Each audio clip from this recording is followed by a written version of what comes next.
শেষ চেষ্টা। একজন গরিব কৃষক তার ছেলেকে পড়াশোনা শিখে মানুষ করতে চেয়েছিলেন, কিন্তু অভাবের সংসারে পড়াশোনার খরচ চালানো ছিল কঠিন। ছেলেটি অনেক কষ্ট করে পড়াশোনা চালিয়ে গেল। স্কুলে তার বন্ধুরা দামি পোশাক পরে আসতো, আর সে পেঁচানো পুরনো জামা। একদিন স্কুলে কেউ একজন বলল, তোর তো জুতোই নেই, মানুষ হবে কি করে? সেদিন ছেলেটা ঘরে ফিরে কাঁদতে কাঁদতে বলল, বাবা, আমি আর পারছি না, আমি হেরে যাচ্ছি। বাবা তার কাঁধে হাত রেখে বললেন, বাবা, মনে রেখো, হারা মানে শেষ না। শেষ তখনই হয় যখন তুমি চেষ্টা করা বন্ধ করে দাও। তুমি শুধু আরেকটা শেষ চেষ্টা করো। সেই শেষ চেষ্টা থেকেই শুরু হলো নতুন গল্প। ছেলেটা পড়াশোনা চালিয়ে গেল, পরিশ্রম, ধৈর্য আর বাবার কথাকে শক্তি করে একদিন সে সরকারি চাকরি পায়।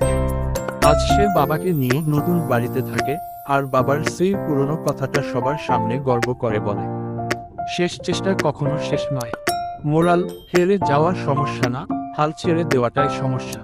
শেষ চেষ্টা কখনো বৃথা যায় না। তোমার জীবনেও কি কিছু থেমে গেছে? আবার চেষ্টা করো, হয়তো এবারই সফলতা আসবে।